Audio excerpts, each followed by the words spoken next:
I'm Fátima. I'm coming to you from Ontario, Canada. Welcome back.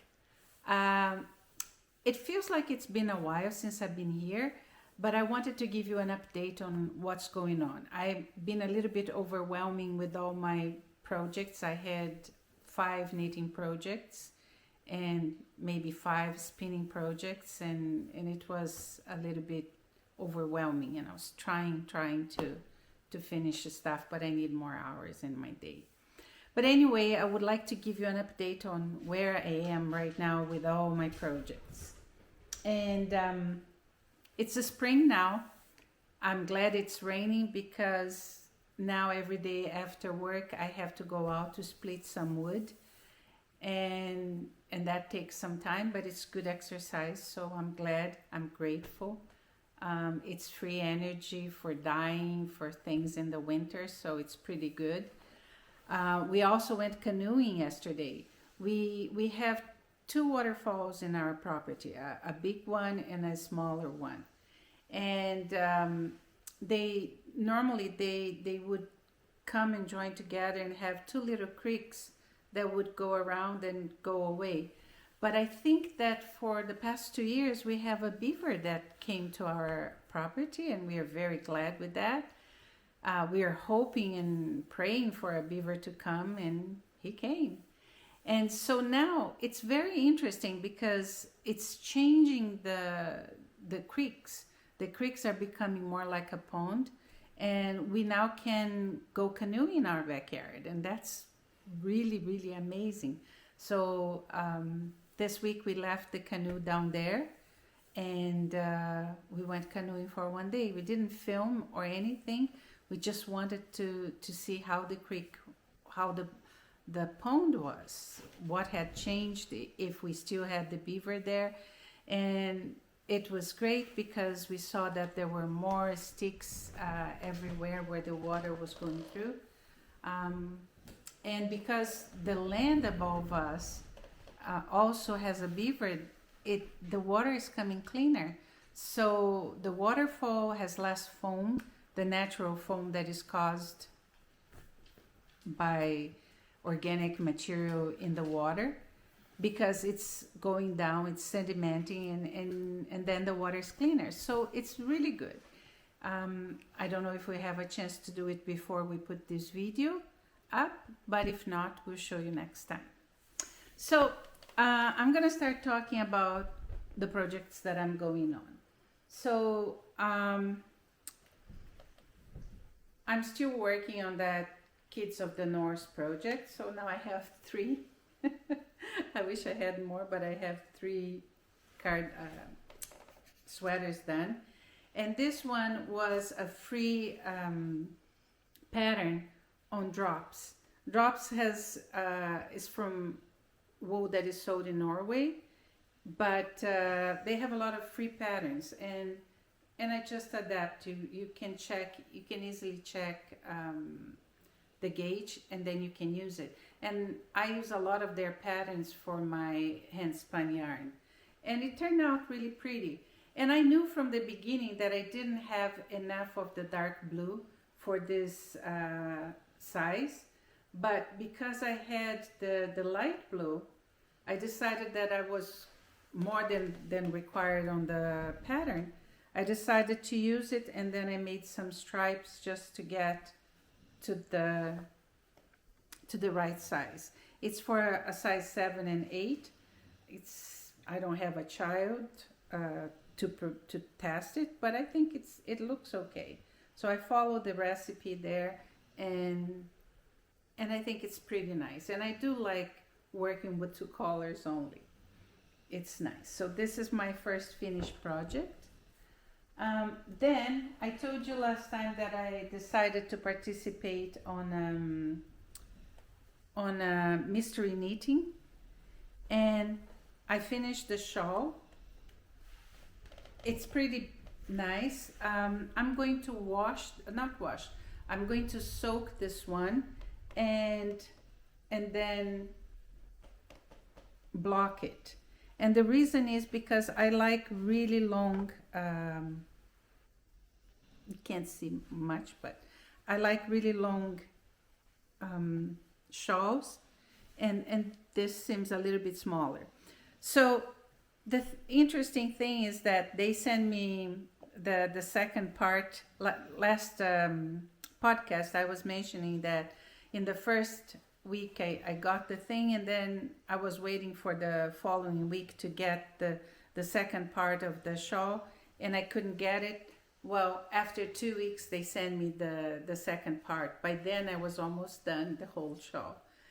I decided to add, because I wanted it longer, I decided to add one more repeat on the base here. And I really like the shawl. I think it's beautiful. It's going to be a shawl for my Christmas gifts.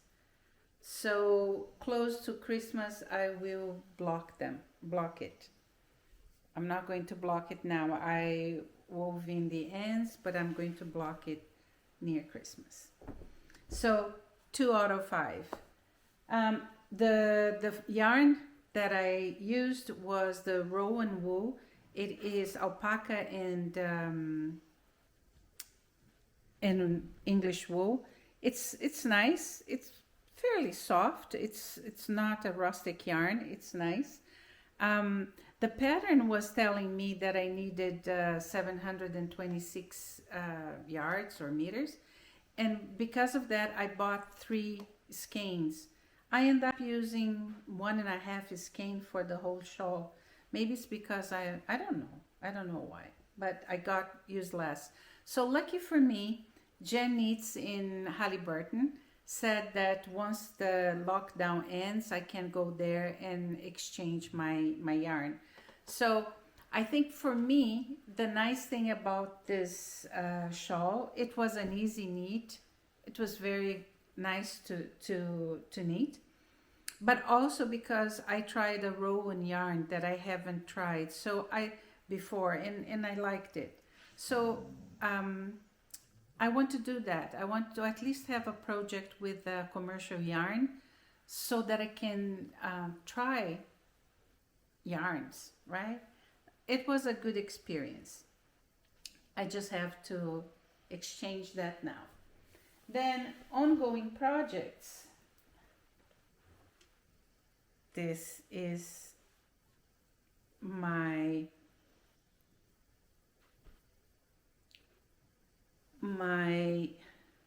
Versailles shawl, and it's a struggle for me. So first thing, I knitted it, and then when my yarn was ending, I went to look for more yarn, and I noticed I didn't have the same collar. The collars that I had, because I had a ball and I looked, and it seemed like it was the same color of a bunch of yarn that I had, and it was not. So I stopped it and I started it again with this yarn, and I made sure that I had enough of it. I have to say that I have been extra distracted lately, and I make 6 rows and I have to undo 2. Right now I have just undone the 2 rows I did on the final graphic of the pattern. It is beautiful, and I thought maybe it's because the pattern is wrote in Portuguese, and that's why I'm not being good, because for the past 20 years I have only knitted patterns in English. But then I remembered that when I was knitting this shawl that was from Interweave magazine, and that I spun this yarn and I knitted it when we were traveling through the US, and I was in the car, and I remembered that I was always undoing a row because I was too excited about nature outside, the views and whatever. And the good thing is that if you made a mistake on the shawl, at the end of the row you would know you made a mistake, so you would just undo that huge row and it would be okay. I do love this shawl, and this shawl made me learn that I do love shawls. I didn't know that because I haven't knitted any shawls before. But coming back to this, so the problem is not that I'm not used to patterns in Portuguese. The problem is not, here is the front side. The problem is me, but I'm stubborn enough and I'm getting through it. I just have now, I think, 16 rows to go. And because this is 100% alpaca, it's really nice, it's warm, it's cushy, but I'm not going to soak it when I block. I think I'm just going to block it with a steamer, because otherwise it's just going to grow too much. But I'm almost there, almost there. And I said to myself that I would not cast on any other project until I finish my 5 ongoing projects. And I couldn't resist, and I have cast on my half plus half. Just put it here. My half plus half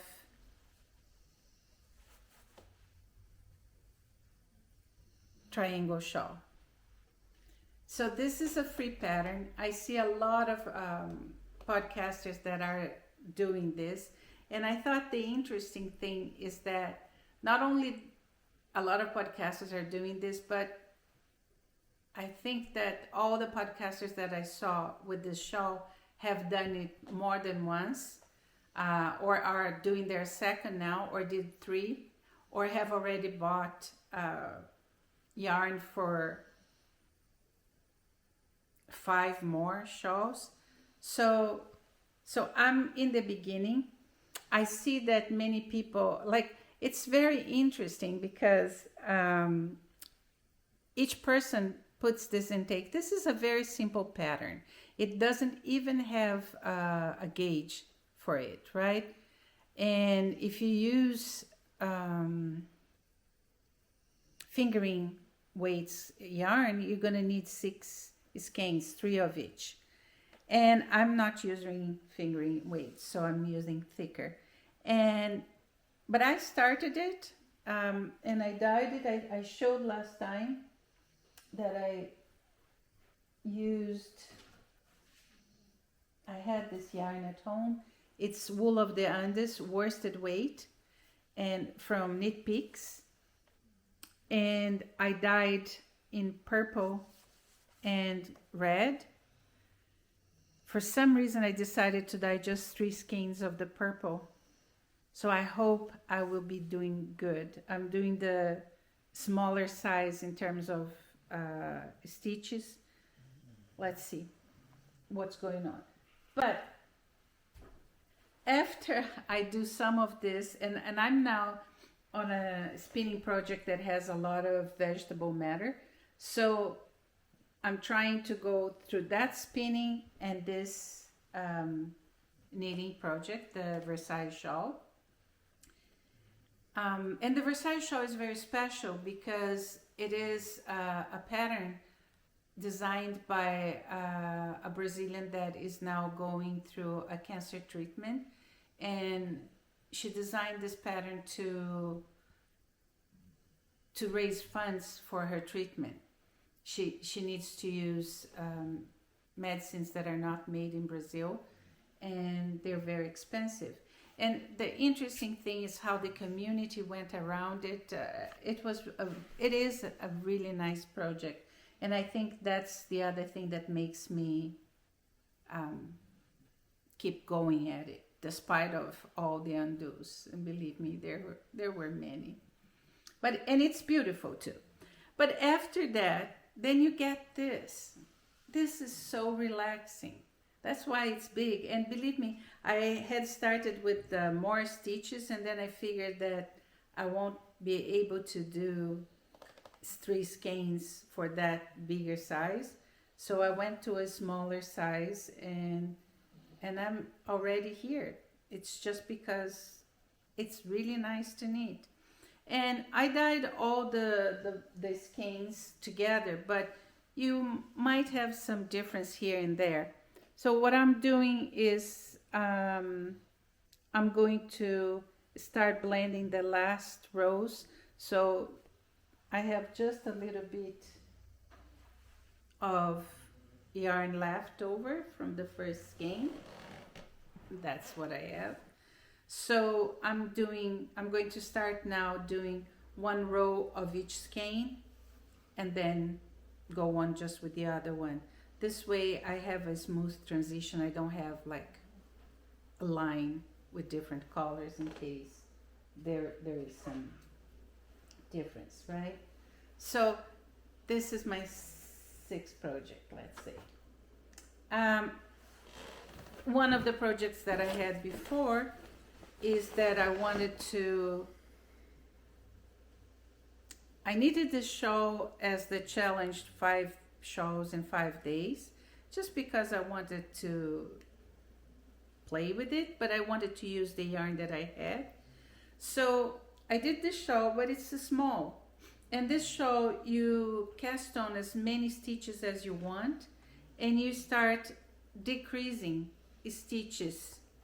So you have 3 stitches on the border, on the borders, and then you start decreasing 4 stitches per right row. So 1 here, 1 decrease here, and 2 decreases in the middle. And then it grows to the top. But it was not big enough because I just cast on a number of stitches, and I didn't do a gauge or anything. So now I have picked up stitches all over the bottom part of the shawl, and I'm using my book, this book, Japanese Knitting Stitch Bible. I love this book, and I want to do this border there. And I wanted a border that would give me, that is on the other way around, not that is vertical, I would say. So this is the one that I'm going to do. I didn't start yet, but I'm hoping it's not going to take too much time. The other thing is when I put this around me, I don't know, maybe when I block it, it will be better, but here it still seems to me that there is a bulky part here. It's not as straight as I wish it would be. So maybe I can fix it on when I block it, but maybe I'll just undo this top part and create like a rib here to make like a little cape. A very small cape. So I don't know, but that's how I like to go. I like to row and change my mind about things when I'm doing them. But I'm happy I found the pattern I want to use, how I want to add. So now I just need to make some modifications because that pattern is for a very small edging, and I want the edging to be bigger, so I have to add rows there, and I didn't stop to do that yet so that I can print and just add. But I'm also glad because I have 2 Japanese stitching books and I really love it, so I'm glad I'm being able to use it. It's really a nice book.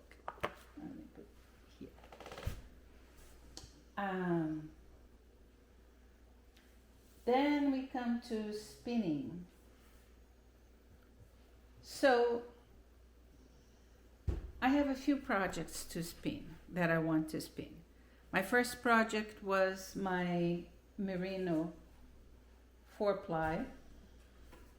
That is this is the Interweave Knits fall 2017.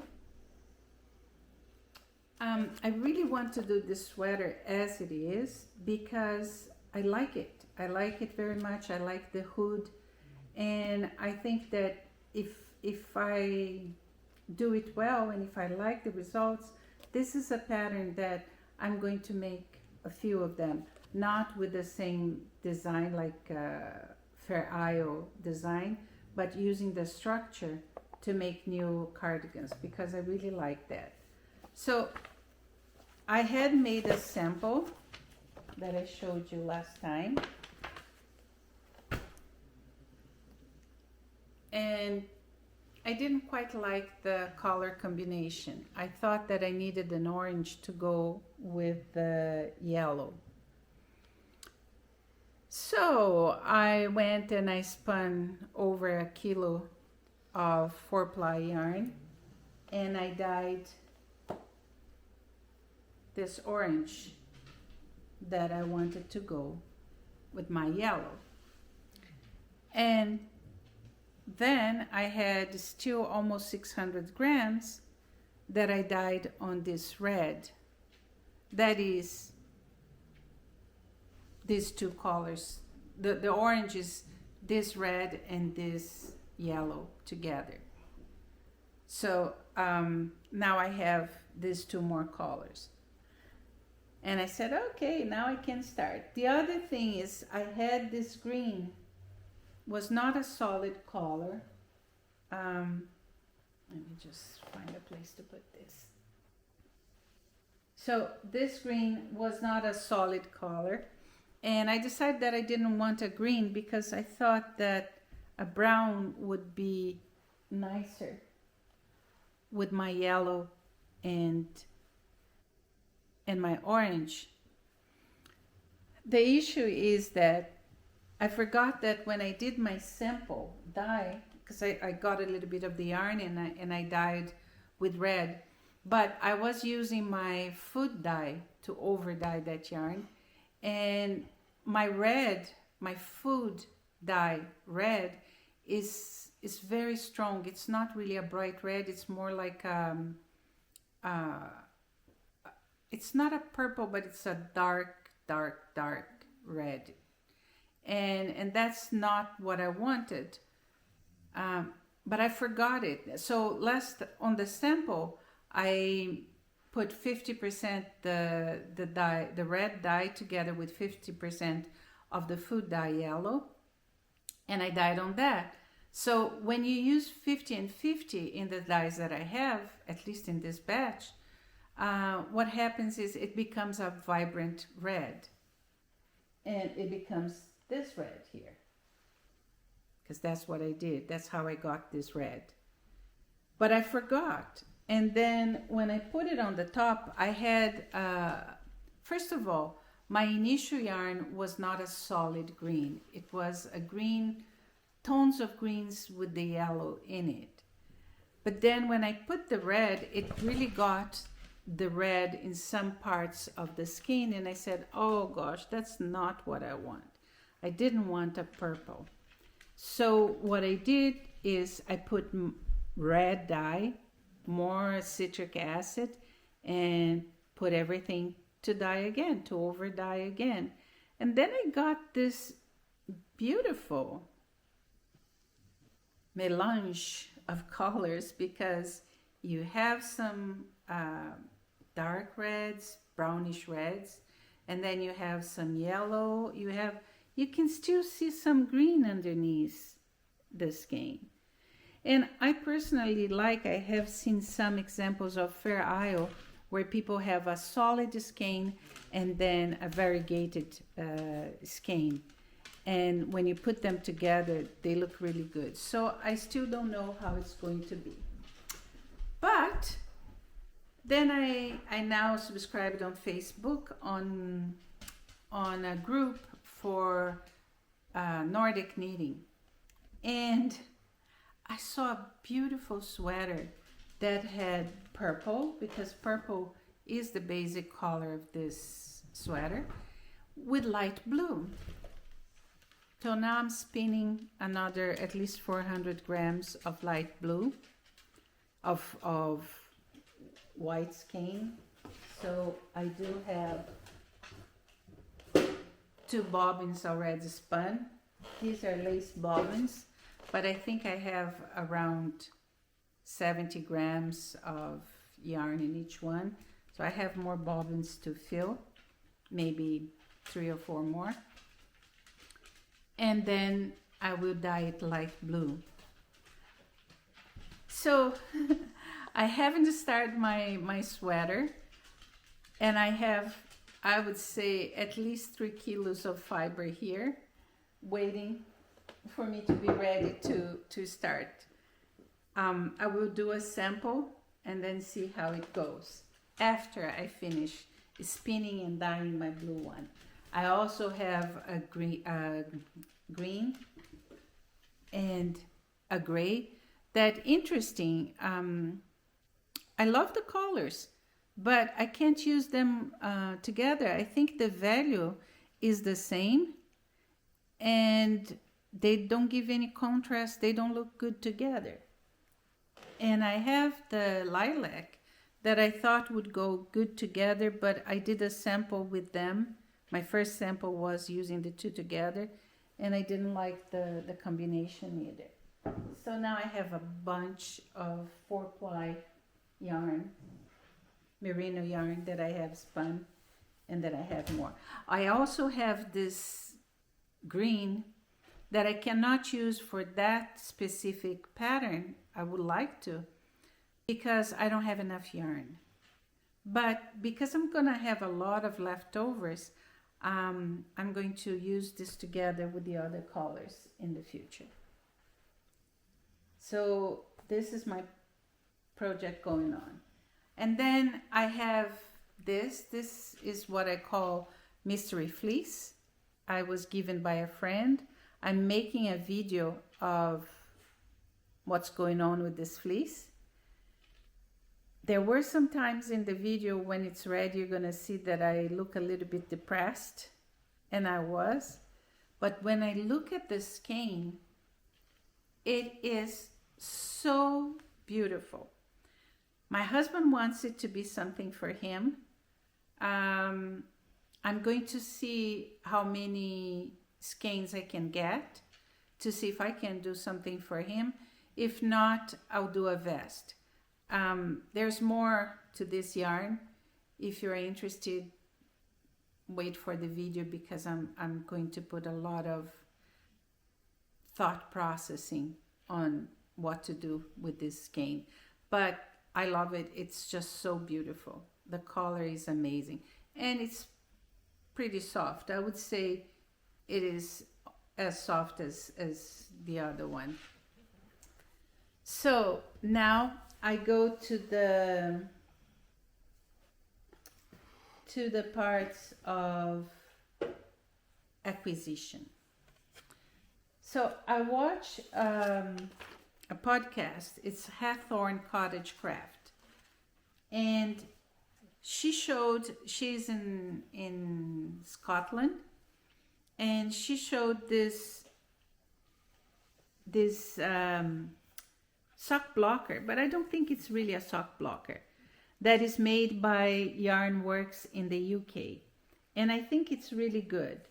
I got 2, but I'm going to give one away, because this is not really to block the socks, but it's to help you knitting the socks. Because it has the different sizes, like you just need to know the centimeters, and then you can move this accordingly to the feet.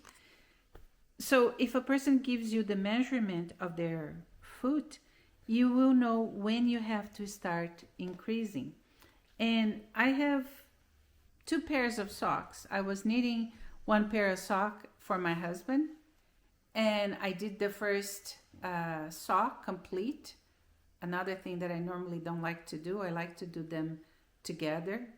I work with 2 different needles, but I like to do them together. This part first, then the heel and everything.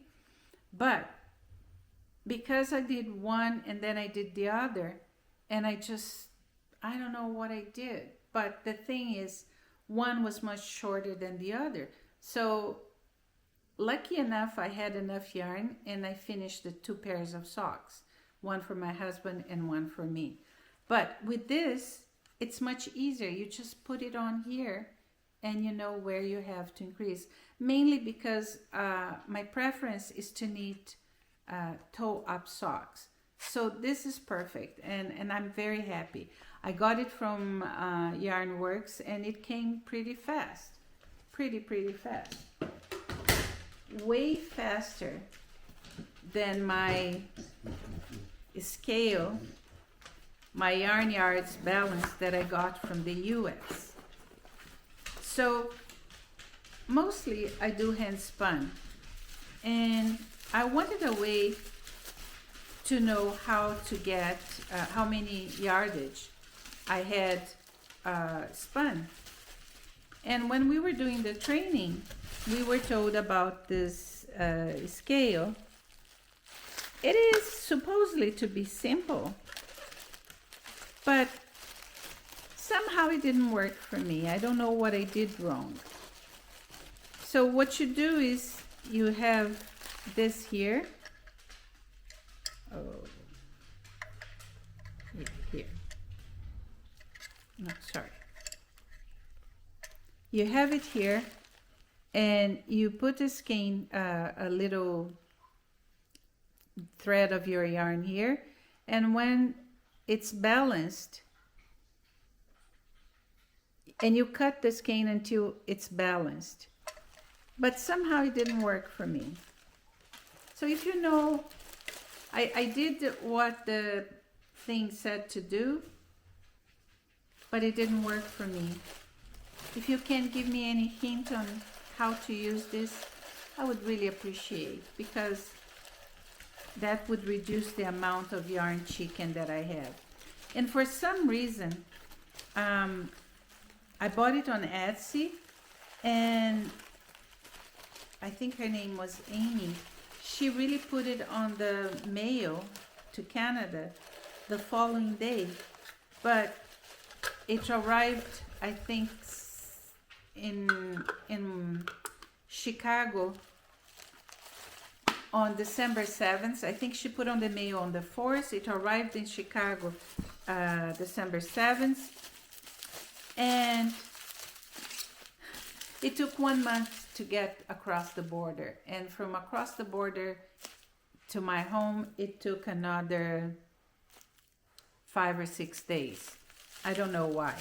I bought this from England, from the UK, and I think in less than 2 weeks I had it in our house. I haven't used it yet because I'm trying to finishing my patterns. So, oh, I forgot this. This is a weep that doesn't want to end.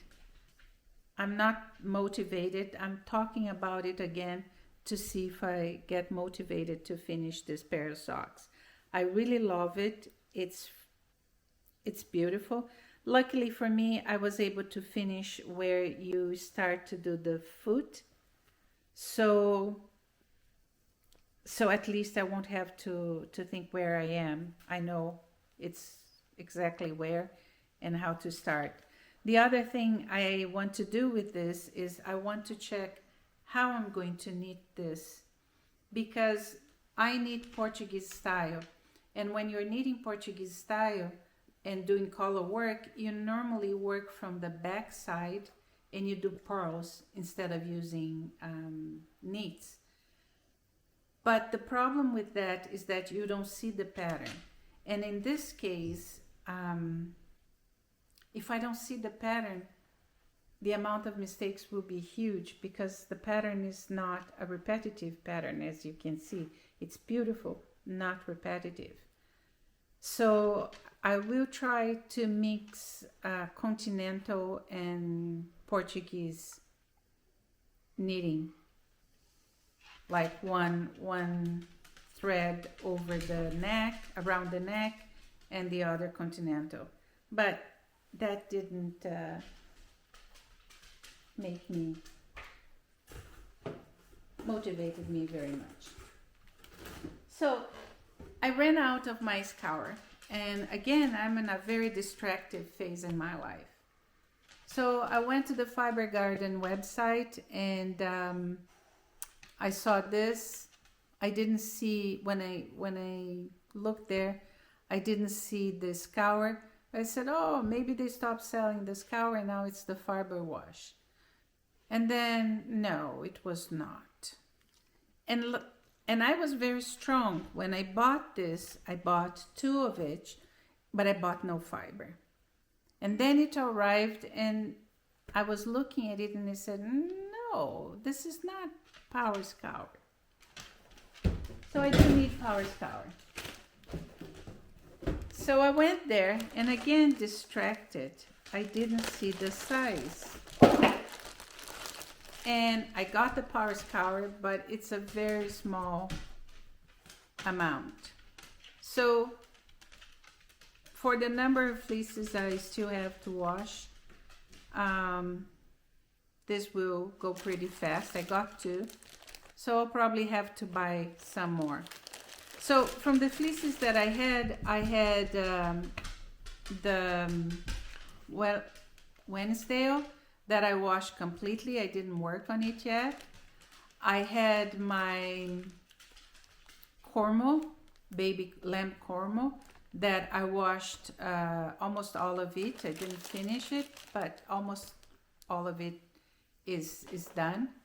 And then I have the mystery fiber that I washed, and I'm working on it. And I was not going to work on the mystery fiber. I was just going to put it away, but it was wet, and so I had to wash it. And I do have a Rambouillet that I put it back on the bucket because I saw that the bucket works. I separate the areas, but I put it back on the bucket, and I will work on it probably in the fall. But I will finish my Cormo, and I bought this. And then I couldn't resist because since I was paying for shipping, I already have one of this. So this is the Ashford Merino silk. This is Ashford Merino silk, but in a different color.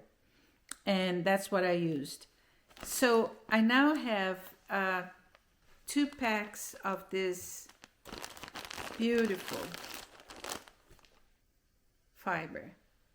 And what I want to do, because I have a lot of merino, I want to dye some more red, and this way I can increase the total amount that I have. So I'm going to dye some red fiber, merino fiber, 100% merino in red, and then I will use with this because I have only 1 pound of this. So 1 pound is not going to give me much, but I can spin and ply together with the merino dyed, and then I'll be good.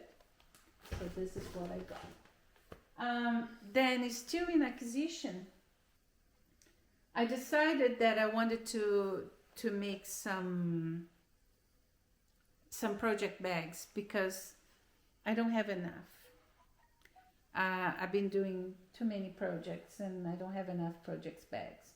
My husband used to do some to work with leather, and he has a sewing machine. As a matter of fact, now it's the only sewing machine we have that is to work with leather. He does some motorcycle seats, and he did some bags in his life. And when we were in Toronto, part of our his business was to fix high-end bags. I helped him a little bit with that, with some hand stitching and stuff like that. So I want to do some of my bags for that. So coincidentally, his supplier of leather called, and I said, yeah, let's get some stuff. So we got this because this leather place that he goes, they have some leftover pieces of leather that they sell with a better price. And so we got this. to make a bag. It's an interesting silver, and we got this red to make some bags too. So we'll be working on it, and probably you see an episode where we do together the bags. And I say we do together because he's the leather guy, and he's good in designing patterns and stuff. I did want I don't like to use bags. I don't have many bags, and I'm very simple in what I use. Like, I like small things. I don't like to have bags. But I always loved a messenger bag, and that's what I've been asking him for the longest time to make me, and he hasn't. So hopefully we'll work together for me to get one. And I think I'm gonna do hand stitch, even though he has the machine. That's what I want to do. The other thing is also, I do have I make my slippers, and I want to put some leather sole on the slippers so they last longer. So that's the other thing we want to do. I think that's all for today. I hope everybody is well. My husband did also a video from Halliburton where he showed the college where I had my spinning course. Behind this college there is a forest, and every year they add new sculptures there, and it's very beautiful, and the video turned out really, really good. I'm gonna put a link below in case you want to watch it. The other thing I wanted to talk about, I knew there was something I was missing, is some of the, I'm always looking for new podcasts to listen, and there are some very, very interesting podcasts. If you are like me, that you're looking for new things, I'm going to put a link on some. So Roxanne Richardson, she has a podcast that I think is very interesting because it has a little bit of what she's doing, but it has interesting things. She likes to knit old patterns, but it's not that. She gets info of different things going on, and I'm always looking forward to watch her Friday podcast because it's normally things that I do not expect. So I'll put a link to her podcast, to many podcasts, because I think it's very, very interesting. It's a different take on a podcast. It's not only talking about what she's doing, but very, very interesting things that are happening in the world of fiber. I do watch Les Garçons. That is a podcast of two Quebecois guys, and I do love their take. I love their podcast. I think, and he's taking up to spinning now.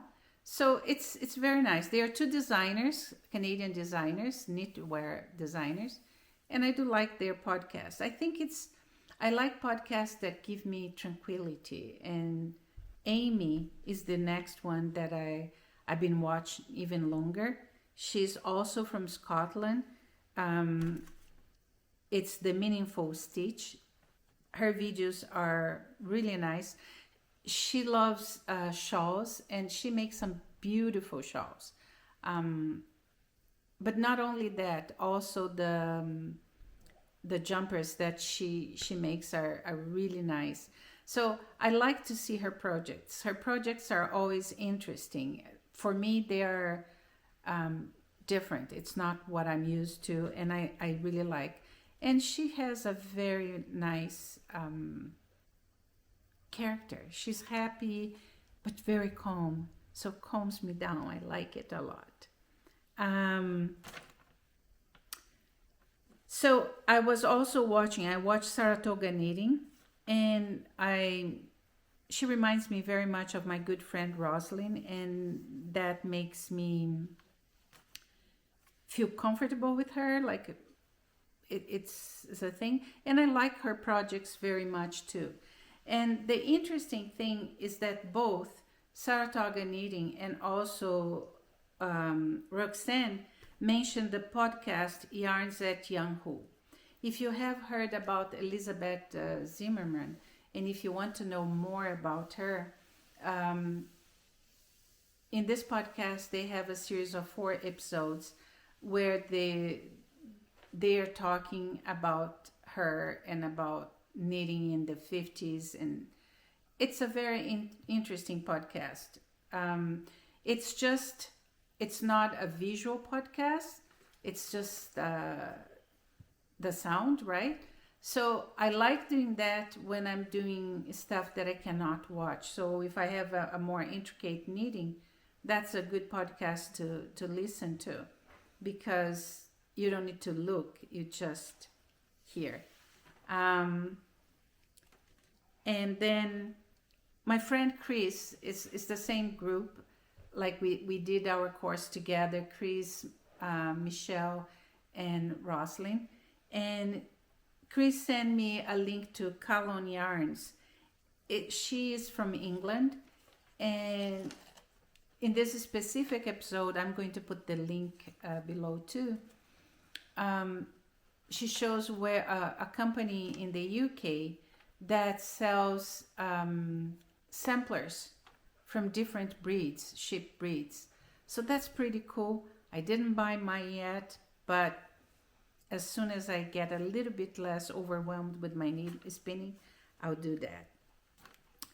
I'm also watching a lot of podcasts in Portuguese. So there will be a link for those podcasts in Portuguese too.